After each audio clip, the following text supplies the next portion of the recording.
Clarity on Fire, a podcast for people who know what they don't want out of their life and career, but aren't sure what they'd rather be doing.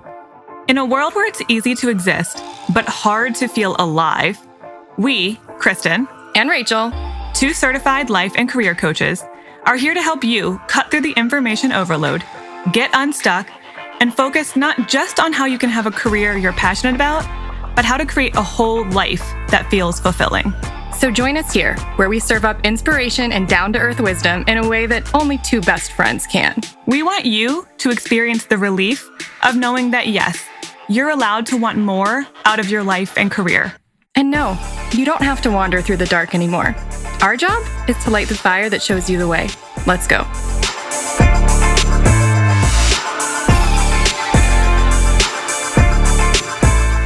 Do you know what we haven't hustled for in a while? We don't typically hustle in general. Well, I'm going to stand on my street corner and I'm going to hustle for some ratings and reviews. Oh, yeah, we haven't asked for those in months. And in we a like while. Them. We really like them. Is that motivation enough to get you to do it? I don't know. If you like our podcast, then that would be a nice thing because we like them. Like literally just pause at this moment. I can hear you not doing it. If you haven't given us a rating and review, it really, is helpful to, you should know this by now. It helps other people find the podcast. Mm-hmm. It's also helpful for the algorithm. Our morale. It's very helpful for our morale because we do this out of the goodness of our hearts. No, it's also because I like doing it. And also because it helps you get to know us and our strategy. And if you ever want to work with us, this is a great marketing tool. I know that. I'm not an idiot. I'm not just doing this out of the goodness of my heart. I don't do hardly anything out of the goodness of my heart. There's always an ulterior motive. I like a win-win. You know what I mean? A real win-win. And a real win-win is I do this podcast for free. You enjoy it. And then you say thank you by giving us a rating and review. Mm-hmm. That's fair. It's a good exchange. Fair. I think so. A pretty fair exchange, I would say. So anyway, we really like 5 stars, but just saying, please, if you're like, I hate this podcast, first of all, stop listening. Just go somewhere else. No one's forcing you to listen. What a bad torture tactic that would be. I know. There's so many worse podcasts you can torture someone with, I'm sure, with like ads and everything. Oh, I know. We kind of do our own ads. Anyway, I'm just saying, I would be thrilled with a couple of new ratings and reviews. Yeah. So I'm just putting it out there because if you don't ask, you just can't get what you want. Yeah. I mean, you got to put it out there. Okay. So just also ask for what you want. Ask for what you want. Yeah. It's the message here. Okay. And we'll make it about you. Whatever. We'll give you a message. Okay. So this is a brand new Dear Krachel. And I want to thank all of you. So last week we emailed you and asked for, hey, we're going to do a new episode tomorrow. Submit your questions. We got lots of questions. We did. We couldn't even include them all. We could not include them all. Stay tuned for next month if you haven't heard your question. But also on the heels of Kristen's normal person interview last month with Carolyn Canonica, which is about feminine energy, we got a bunch of feminine energy specific questions to the point where we were like, we are going to do a separate episode just about those questions and then applying principles of feminine energy to your life. How do we do this? And that's going to be this month's side chat. That will be in 2 weeks. So if you are if you're one of those people who asked the question, don't worry, we didn't forget you. We wanted to let you know we're going to get to it. In fact, we're going to really get to it. We're going to have a longer delve into that subject because it is a hot topic. In the meantime, if you liked that episode about feminine energy with Carolyn, I think Kristen linked in the show notes of that episode to past episodes we have done around that same topic so that if you want to learn more, you can go back to the notes of that episode and check out our other recommendations. Yeah, we've done multiple episodes getting around that theme. One in particular was just about that. What is feminine energy. Yeah. But I know because it's so unfamiliar to a lot of people, because it's not how our society operates, it gets a little confusing sometimes to know, how do I do it? How do I live this? I like it. I'm on board with the theory, but what does that mean? You know, that's what we're going to talk about on the side chat. You know what is a really good episode from a long time ago that many of you probably haven't heard? Another normal person interview was 3 years ago. Now, don't quote me on this, but you know I'm probably right. July 2018. Okay. My interview with Katie Mongelli about how to work less, live more, and make more money. How to work less, make more money, and live more, something like that. Go back like 3 full years. We can link to that one in this episode. Yeah, So I'll link to it. I'll easy confirm to find that I'm right, or be ashamed that I was wrong. Well, I trust that you're probably right. Like I would put odds on that you're right. We were just earlier today talking about how I am terrible at remembering dates, and you are like freakishly good at it. It's one of the complimentary things. The many complimentary aspects of Krachel is that you don't know anything and I know everything. No, I'm kidding. I am not a trivia person, and you are definitely you should definitely go play trivia night. But I don't drink. You would clean up.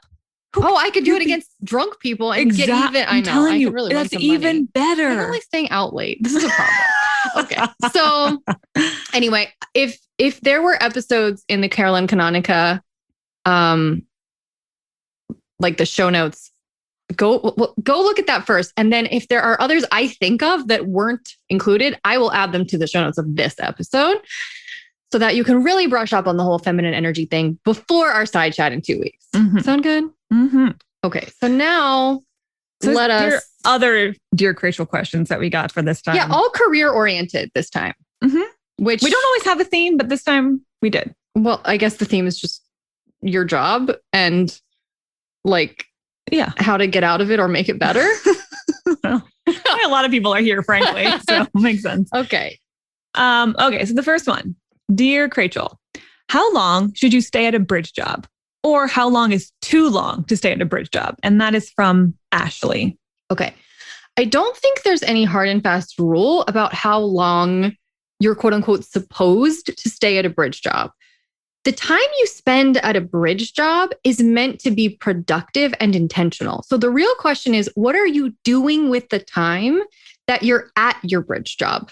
Are you using it to open yourself up to new opportunities? Are you applying for jobs? Are you doing power chats, as AJ Mises called them in our last expert interview instead of informational interviews? He calls them power chats.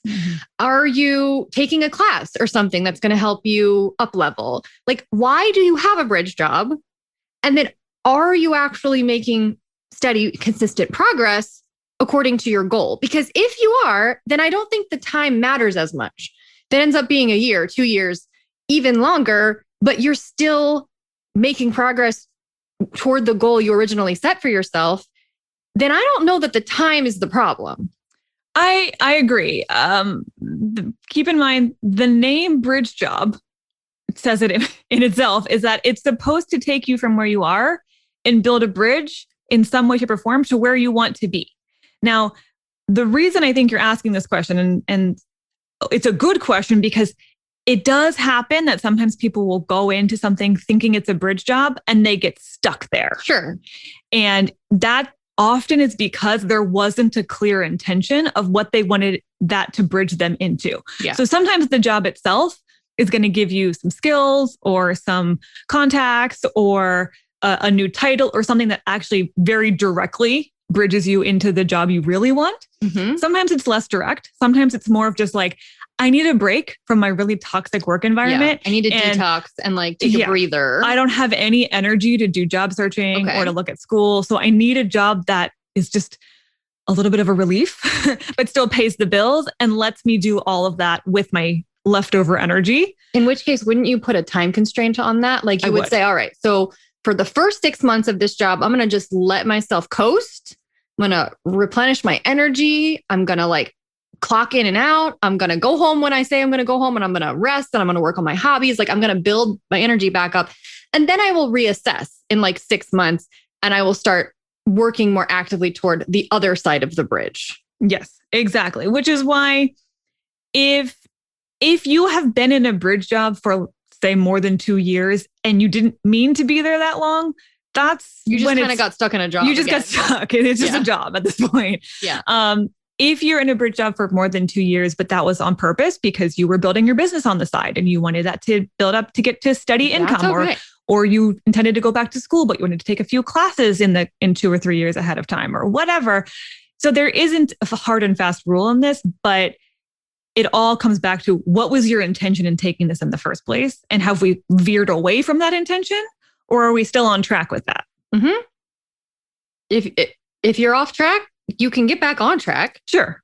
You might need to work with a coach, or you might need to go back to, your intention and, see how much am I aligned with what I said I was going to use this time for, and what needs to change in order to get me back into alignment with what I said this was about. Sometimes having a coach during a bridge job is a really good time actually to work with someone, because you're in transition, but sometimes you don't always know exactly how to make the transition. And the bridge job is there to support you financially and energetically. But sometimes it helps to have also a little bit of clarity about where am I going next? And without the pressure to get out of the toxic job you might have just left. True. Like you can explore without the pressure of, I need this to be fixed like yesterday. Mm-hmm. Anyway, just a tangent about coaching, because obviously. So Ashley, let us know if that helps. If that answers your question. I wrote a blog a while back that we put on the podcast. I don't know when, maybe when, about bridge jobs. It was your blogs. I'm not going to remember as well. Sorry. That's fine. I definitely don't remember them, and they were mine. Also, it's hard because you originally wrote it and then we put it on the podcast, and then we might have even brought it back once for like a magic 8 ball. So then there's like 3 days for me to know, and that's not going to happen. But that would be a good one to link to, because it talks a little bit more about what is the point of a bridge job? How do you know what is a good bridge job? Okay. How do you know what your intention should be? All that. All right. I will link to that. Okay. Question number 2. Dear Krachel, in your side chat about being unreasonable, which was last month, stop being unreasonable. Mm-hmm. Go back and listen to that if you haven't. It was a really good one. I mean, I think it was stop being reasonable. Oh yeah. Sorry. Stop being reasonable. Definitely start being unreasonable and stop being reasonable. You said you weren't telling people to be irresponsible. I think you used the example of not quitting a job when you only have $300 in your savings. In the quitting situation, where does the line between irresponsible and unreasonable lie? How can you tell the difference if unreasonable is also a little bit scary? Hello, I am a type 4, Diana. Diana, very good question. And to be honest, I think the answer will apply beyond just the quitting situation. Just in general, what's the difference between being unreasonable and being irresponsible? Yeah. And I think it comes down to what's the worst case scenario of the thing that you're considering doing. So we'll use your quitting your job example. If you quit your job and you really only have $300 in savings, and let's say you need $3,000 to live, your bills every month, to like just function as an adult for the month, and you have no idea where that's going to come from, the worst case scenario is pretty bad. I'm in a really bad situation with no solution in sight. I mean, maybe you have to, you're putting yourself into survival mode, right? Probably in that situation, which is not good. If the situation is, I have plenty of money in my savings to live for many months, but it just feels uncomfortable, right, to take some of that in order to quit my toxic job. Okay, now we're not quite as much in the irresponsible category. I'm not going to tell you what is irresponsible for your own financial situation, because that is very particular to every person. But you can see you're not instantaneously throwing yourself into survival mode. Yeah. That's gonna create more problems than it solves, frankly. Yeah. And I know Diana. And so I also know like many people, like she struggles with health and like chronic ailments at times. And so remember that throwing yourself into survival mode also throws your body into fight or flight, which takes a direct nosedive impact on your body. And your mental health. Exactly. Yes. So that's also part of the worst case scenario, is then I put myself in a physically bad situation where I am like exhausted and I can't even then have the energy to do what I might need to do to get myself out of this situation. Mm-hmm. Like to look for the new job or to interview or to, like work on a creative project or whatever it is. So don't steal from your future well-being. Mm-hmm. Mm-hmm. That's part of being like irresponsible, is stealing from your future well-being in order to do something right now that feels good momentarily and then almost immediately crashes and burns. When I quit my job, my side gig, which we talked more about in the Reasonable episode, I had plenty of money saved up. I was not stealing from my future well-being by doing it. In fact, the case could actually be made that I was doing a lot to improve my current and future well-being by quitting. Doesn't make it less uncomfortable. Yeah, still scary, but like I could see how in doing this would open me up to the opportunity to maybe make more money or to finish some creative projects that I really want to finish, or to allow me to sleep better because I'm less overwhelmed because I'm not constantly like juggling two things. And I'm not immediately stressed out because I know I'm not going to end up destitute in 2 months or something. And compare that with when you quit your job back in your early 20s. Yeah. That was probably more irresponsible. Which one? I quit multiple jobs and none was responsible. No. So even when you and I quit, so you quit your job to work on our business full time in like the summer of 2013. Yep. We had just finished coach training like 3 months before. 6 months before. Yeah. Well, it was like April. Well, I guess we went to, okay. So we went to New Jersey and we did that thing. Yeah, so like 3 or 4 months before. And then I'm like, great, I'm a coach now, quitting everything. This is my life. Now let's see. We didn't have much of a pipeline, did we? We didn't really have any, we maybe had we'd had a handful of clients maybe by that point. Sure. Yeah. I remember getting my first client like early in 2013. Mm-hmm. My first paid client. We got our first ones on the same day. Do you remember? We did. We got our first clients from different places. They didn't know each other. Just a Krachel thing. It was a Krachel thing.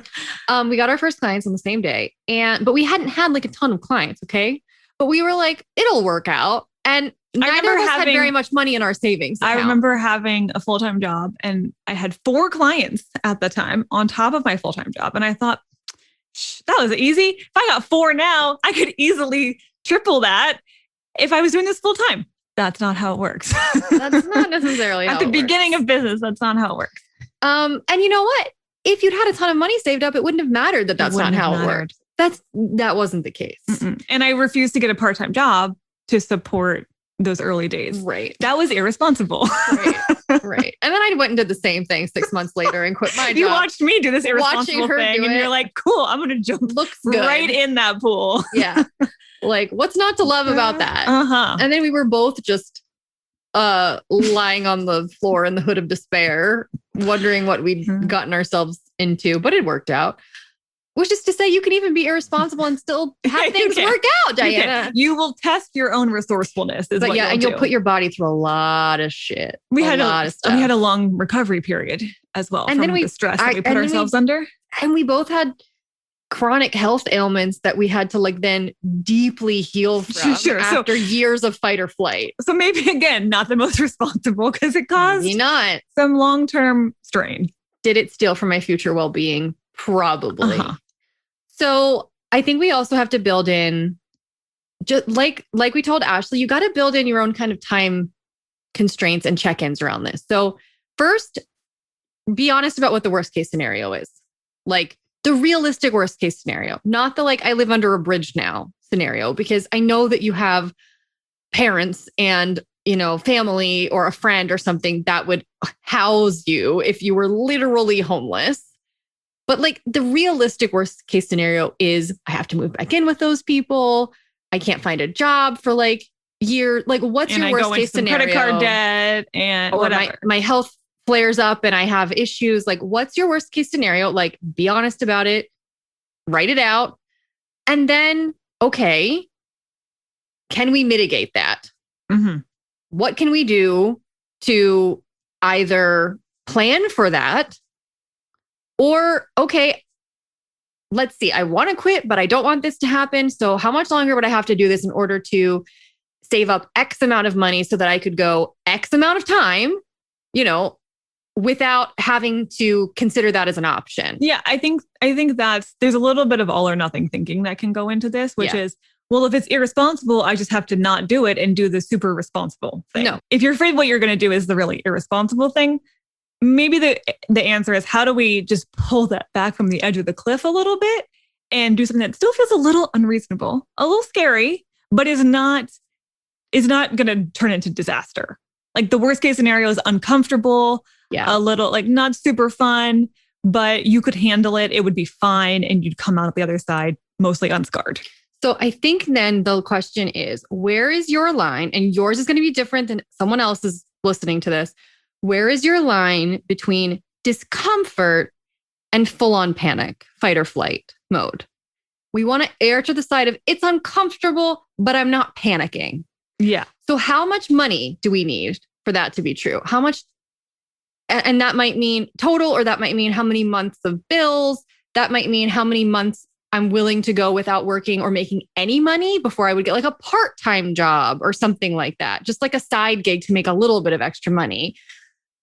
Like how much and how long, so that I can stay in the maybe uncomfortable zone without venturing into the panic zone. Because panic doesn't serve us on any level, emotionally, physically, spiritually, mentally. It's going to make everything harder and worse and ultimately create more resistance and then make it just longer for us to get where we actually want to go. So we want to avoid panic. Mm-hmm. And especially as we're talking about quitting, this kind of actually leads right into the next question.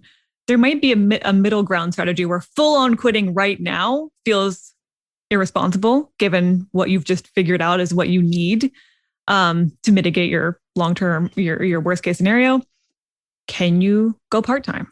Can you take a step back? Yeah, I know it's not always true. And it's pretty toxic, which is why she wants to leave. And that's probably part of it. But this is just a good question for anyone listening. Exactly. It's like, you might not have to just like quit or not quit. There could be a middle ground of like, well, can I just do fewer hours or something like that? Okay. So that is just a perfect transition to go into our next question. To our last question. Dear Krachel, is it appropriate to ask my supervisor if I can reduce my hours, and how do I go about doing that? I feel like they will not be happy about it or with me. And what do I do if they ask why? I feel like I need more of a life balance with work. I just don't really like my job because I feel like I'm sitting at a computer all day, and I feel like maybe it would help if I just did it part-time. I feel like I would need a life or death reason, though, for asking for this. Like maybe I have to take care of a family member or something, but that's not true. So what do I do? This is JoAnn. Nope. You don't need a life or death reason to ask things. You can just ask for them. Period. You can. So my mom did this a couple years ago. She actually did have a reason, like a legit reason, but honestly, I think she could have asked for it and it would have been the same. Like her boss was just like, okay. Like he didn't even put up a fuss. And I had to coach her because she was like, well, I want to go down to like 3 or 4 days a week instead of 5 days a week or whatever it was that she was doing at the time. And she was like, well, I guess I'll just say that like I'm willing to get paid a little less to do that. I was like, no. I'm like, but you haven't gotten a raise in a while, right? So just say in lieu of giving me a raise, you can pay me the same amount and I'm going to work a day or two less. And he was like, okay. Like literally that was it. It was not hard. I think that what we often underestimate how much people don't want to put in the effort to find someone to replace us. Hiring someone new is, it's a lot of work. This is why so many companies now are putting so much into employee engagement programs, because retention saves them so much money and effort. Also time and energy. And it's just like a hassle, and people want to avoid a hassle. So you actually have more power and leverage, I think, in this situation than you realize. I think you're giving them all of the assumption of power and leverage, and they don't really have it. You actually have plenty of it. There is some serious people pleasing that I'm hearing in this question. Totally. They're not going to be happy with me. They're going to not be happy with me. It has to be life or death to be warranted. Exactly. So this is one of those things, just like in the last one, where it might feel unreasonable to ask to take some time off. Go down to maybe if you're maybe working 5 days a week, maybe you asked if I can work 4 days a week. Maybe you ask if you can go half time. Speaking of moms, my mom did the same thing too. She's a nurse and she was doing home health, and it was too many hours to do full time. And so she said, I'm cutting down to, I think it was like 32 hours or 24 hours or something, and was really nervous about what they were going to say. And they were like, you're good at your job. We don't want to lose you. We'd rather you work more because, again, we like you. But if it's this or nothing, then okay, we will do that. And now she has every single Wednesday off. It's wonderful.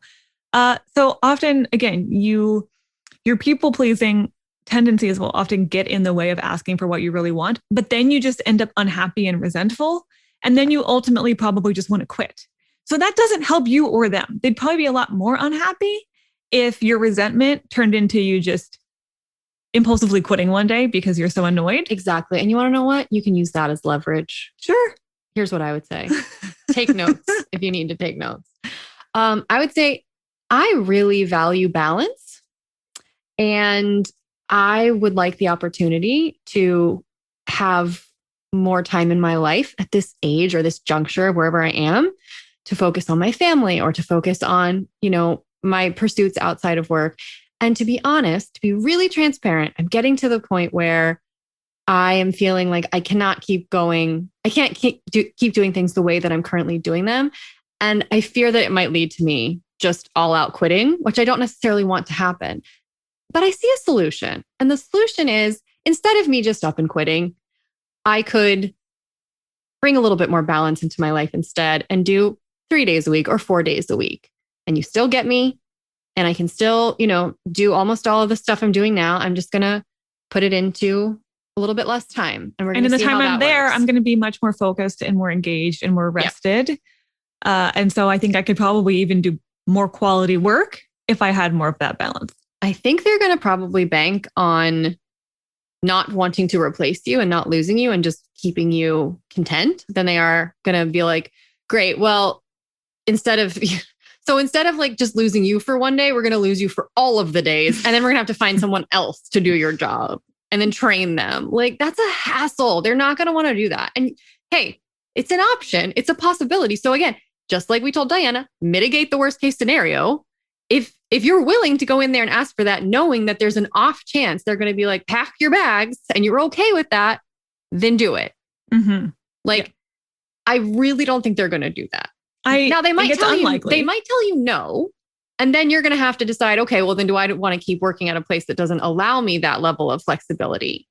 One more thing I'll say is that it's wonderful. And I'm all for anyone advocating for more flexibility and freedom and space in their life. It also helps to have an idea of what you're going to do with that space or not do with that space, as the case may be. Because otherwise what might happen is you find yourself just like kind of floating along and you're working maybe a little bit less, but you're not really maximizing the reason that you took this space. You're not doing things place to recoup your energy. So It's not really making that big of a difference. So I would think about and plan, what am I excited about using that time for? What am I going to do? I'm going to take some cycling classes at the gym I've been meaning to do. Am I going to go for more walks? Am I going to spend some time reading on the porch in the morning? Like, what am I going to do? And create a list of things you're really excited about getting to do with that extra time, because that's going to be your motivator. That honestly might help you build up the courage to be able to ask, because you have such a strong desire to do these things that you've decided you're going to use that time for. And so it's like the excitement can propel you to have an uncomfortable conversation. Yes, exactly. Okay. One more thing I want to point out about this is she seems very concerned about her employer not being happy with her asking for this. But JoAnn, you are not happy not asking for this. Right. So why is their happiness more important than yours? Good question. I don't think it is. It's not. Frankly. For sure not. So what if your happiness was just as important as theirs and you could find a win-win? I think the solution you're proposing could be a win-win, frankly. As is the case with most people pleasers, I think she thinks she's going to be even more unhappy if she makes someone else, quote unquote, unhappy. For about 10 minutes. Yeah. Yeah. It'll be hard for like 10 minutes and then it will be over. And then you're probably going to get what you want because they're not going to want to bother. Of relief. Yeah. And then you're going to feel so much better. And you're going to have proved, oh, I can do hard things. Mm-hmm. It wasn't that bad. I can get good results. And this didn't make anyone unhappy. It kind of sounds like almost like the way you're talking about it sounds almost like how you would with a parent and a child. Like, I don't want to make mommy and daddy. I don't want to disappoint mommy and daddy. I don't want to make mommy and daddy unhappy. It's like, they're your employers. It's not your job to make them happy. That's true. With you. In fact, it's really more their job to make you happy. They want to keep you around. They should make you want to work there. Yeah. So hope that helps. Any and all of you, Ashley, Diana, JoAnn, report back after you implement. Please, we love that. A lot of homework today that they got to go do. I know. And some uncomfortable homework, but I think worthwhile in the end. We got to know why we're doing shit. Mm-hmm. Is that the theme of this? Like, Ashley's got to know, like, what is it that I'm aiming for on the other side of this bridge job? That's why I'm going to like, that's why I'm doing the bridge job. And that's why I'm going to like, infuse intentionality into it. Exactly. Diana needs to know, all right, well, I know why I'm quitting, but I need to plan for what happens after I quit, work my way back. Mm-hmm. And then JoAnn needs to know, why is she asking for this time? And then how is she going to use it so that she can care more about her own happiness than other people's happiness? I don't know. That's a very vague thread to tie together, but I see themes in these questions. I do too. Okay. So check out show notes for episodes that we mentioned. Maybe I'll throw in a couple of others that might be relevant to this. God damn it. That dog just will not stop barking today. I might have to get up and stop her. She has a lot. I've already done it twice. We sort of edited it out, but you heard a little bit of it. Of contributions to today's topic. She's never had a job in her damn life. Funny coming from an animal who's never had to work. She's living all of our best case scenarios. Going on a walk in 80 degrees is like torture and her version of work. She's the only dog I know who hates walking. She really looks like Eeyore when she walks. It's really most dogs funny. are like, I'm gonna go for a walk, and they're like, yeah. She's like, a walk? Ew. How lame. Gross.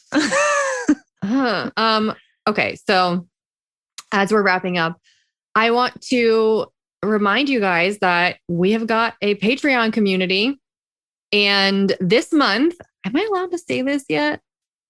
Fuck it, I'm saying it. I mean, we get to pick what we say. Yes, and what but we don't haven't actually say. planned this officially. But so this month we're going to be doing later in June. We will announce probably next week the actual like date and time and everything. But we're going to be doing a community meetup this month. Speaking of feminine energy, and sort of working with the universe, we've decided to do a book club meetup for the end of this month, where you can choose to get into outrageous openness, or you can do E squared, and you can, take some experiments or some guidance from either of the books and implement it, and then come to the meetup and talk about everyone's stories about what happened. This one's going to be really fun because the stories are always wild whenever we get into these books. We did bonus book club episodes about both of them in the past, and just so many cool stories come out of this. So it's definitely going to be an interesting one. Well, for sure. And there's conversations going on in Discord every week about all sorts of various things we've been talking about. We're binging on TV, deep stuff, and fluff stuff like TV. I mean, fluff. How are not fluff to me, but it's a little different from like our topics about anxiety and depression. Or Speaking of quitting, I had a whole over hour-long bonus episode with one of our Patreon members about the process of quitting both of our jobs, my side gig and her full-time job, and all of like the fears and the crap that comes up around that. There's bonus content. There's weekly conversations happening in Discord about all sorts of things. There's friend dates between people in the group. You can ask each other out and meet up one-on-one and get to know someone who actually likes the same shit that you like. And then later this month, we're going to do a meetup around universe stuff, outrageous openness and E squared. So if that sounds good to you, patreon.com/clarityonfire. And you can sign up for the $6 tier, the flame tier. That's what gets you access to the community side of everything. Mm-hmm. Or you can just do the spark tier, which is just bonus content occasionally. Hi, I like your podcast and I want to let you know, and I want more content whenever you want to share it with me. Which we do. Okay. So that's all. That's all, folks. Okay. We will be back next Friday with a new episode with a normal person. My former client, Natalie, also a member of our Patreon community, She talks about waiting 13 years for a dream job. Ooh. Yeah. Okay. Yeah. And What a story. of the and the full circle kind of way that it ended up coming back together. So I thought it was funny because you had an episode back in January about 24 hours to get a dream job, and this is 13 years. So, And everything in between. All right. So we will be back next Friday with that. See you then.